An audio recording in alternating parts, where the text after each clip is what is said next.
tenhamos melhorado aspectos substantivos como o acesso, entretanto, a permanência e uma qualidade que não pode se resumir somente em resultados de desempenhos finais, ainda são para nós um grande desafio.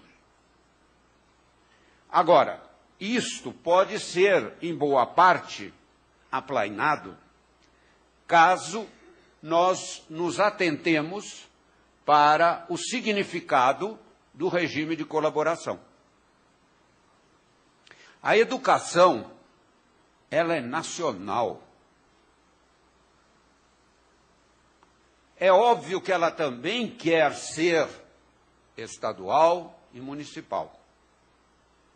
Mas a cidadania e educação, que são temas fortes nesta Constituição, nos obrigam a pensar que a cidadania é nacional. Não existe uma cidadania no sentido específico do termo, de regiões ou de municípios.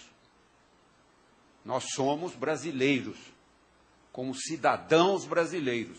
Então, há que ter, numa educação que se correlaciona com a cidadania, um eixo que seja nacional.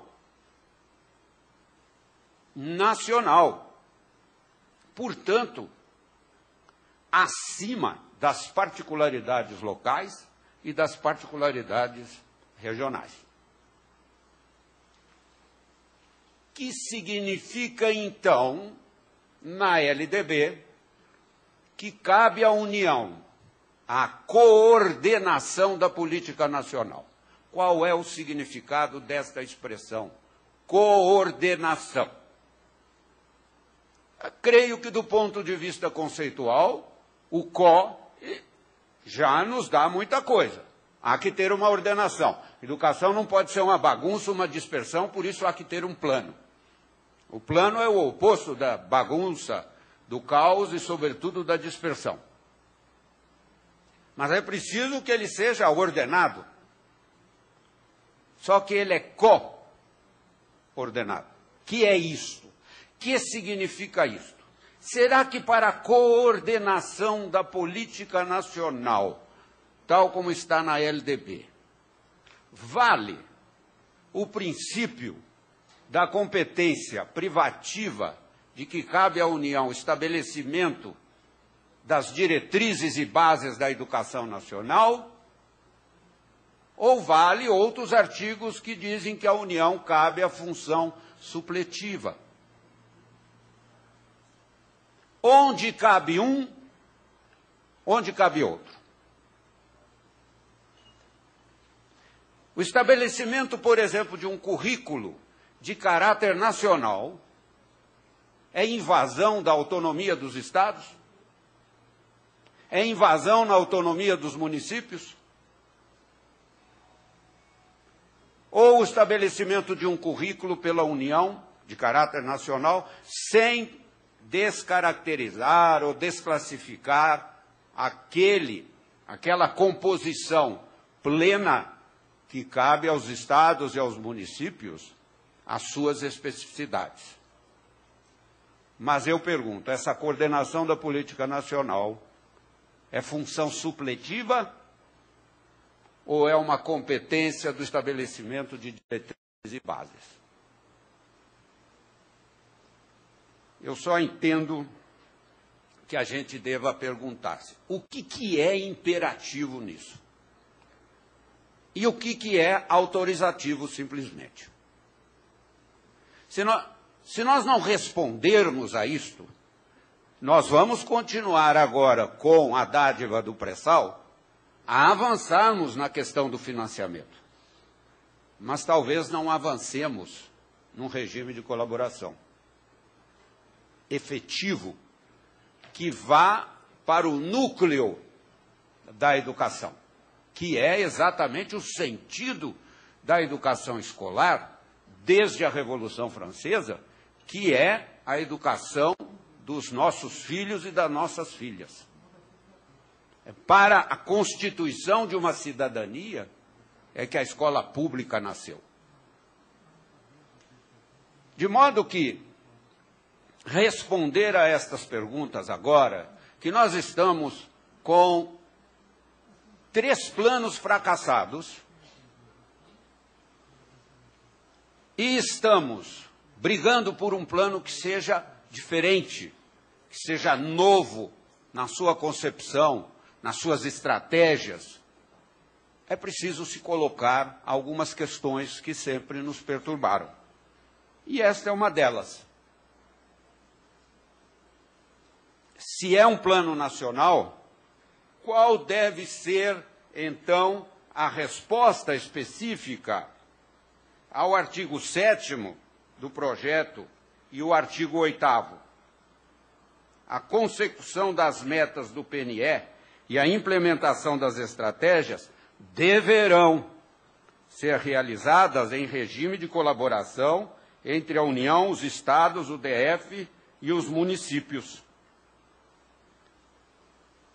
Os sistemas deverão, prever mecanismos. Não, é o parágrafo 3º. Ele repete ad nauseam que deverá ser mediante um regime de colaboração. É preciso e urgente que isto seja definido. Mas para que isto seja definido, é preciso urgentemente que o papel da União fique mais claro a este respeito.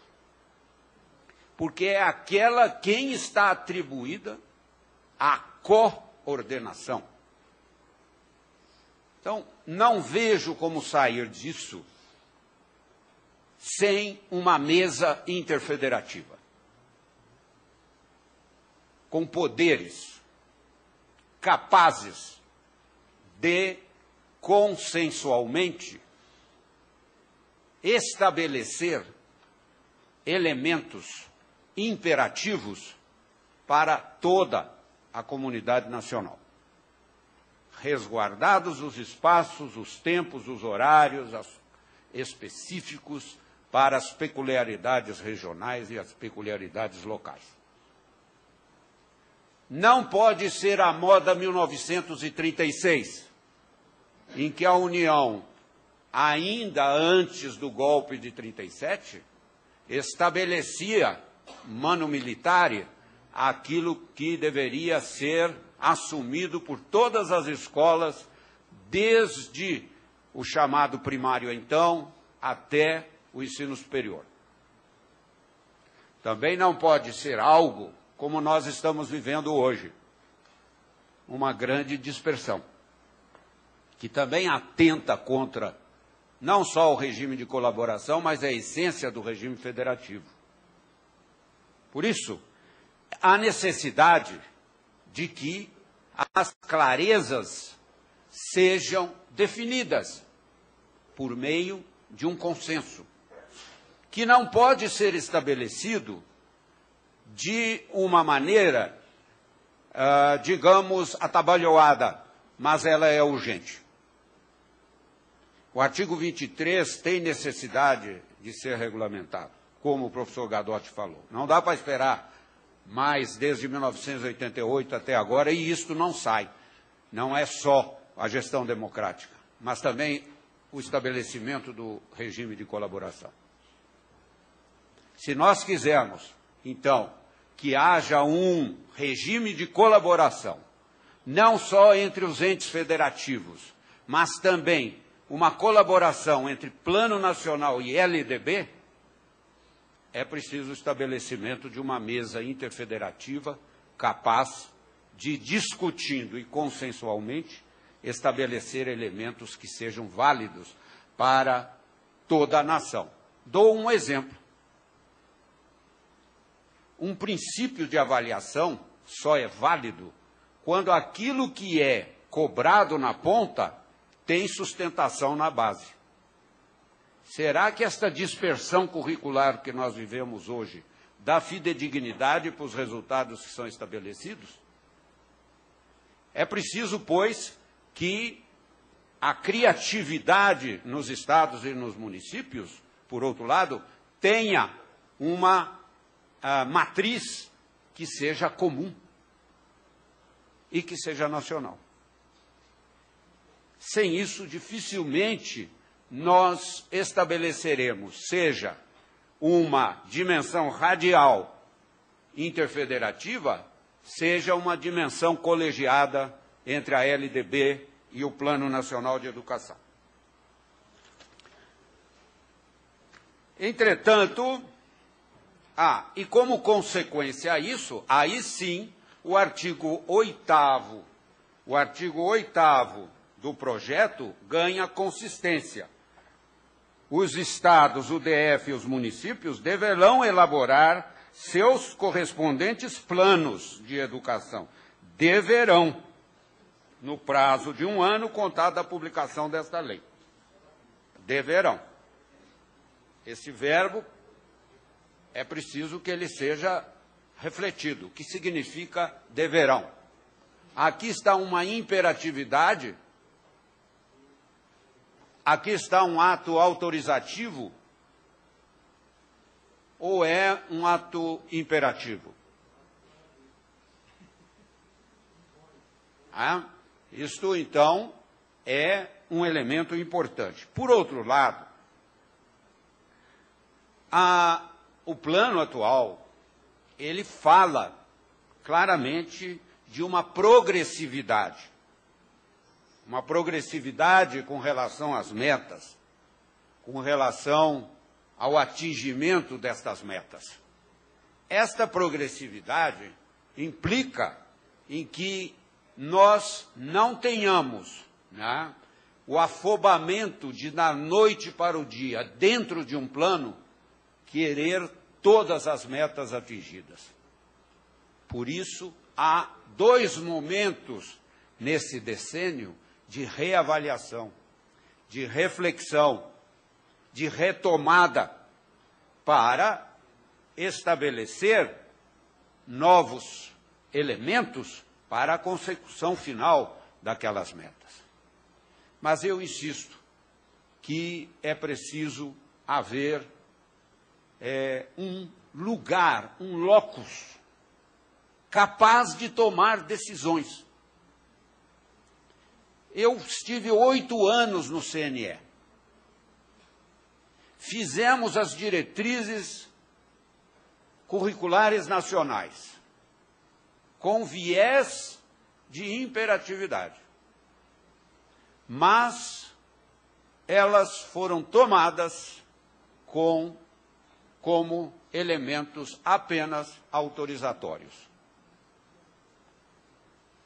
Quem poderá, então, traduzir passo a passo em estratégias viáveis, factíveis, que conduzam aos resultados esperados das metas, de um regime de colaboração e de um plano nacional de educação? Ou seja, se a temática fundante do PNE é o PNE no Sistema Nacional de Educação, e se o Sistema Nacional de Educação, professor Gadotti, já está constituído, mas não está instituído, ele está constituído pela emenda 59, ele já está lá, agora ele não está instituído. Quem fará esta instituição? Será o Fórum Nacional de Educação? Será o Conselho Nacional de Educação? Quem vai acertar isso? Quem vai pôr isso em marcha? Qual é o órgão? Mas com capacidade decisória, para que as coisas não fiquem simplesmente, mas não é bem isso, não é bem aquilo. Não é? Então, a meu ver, nós estamos num momento histórico, sim. É possível se pensar, agora, não sob a dimensão do fracasso, mas sob a dimensão da esperança de que um PNE no Sistema Nacional de Educação, tema maior da CONAI de 2014, tenha, até lá, estabelecidos elementos claros, distintos, para que nós possamos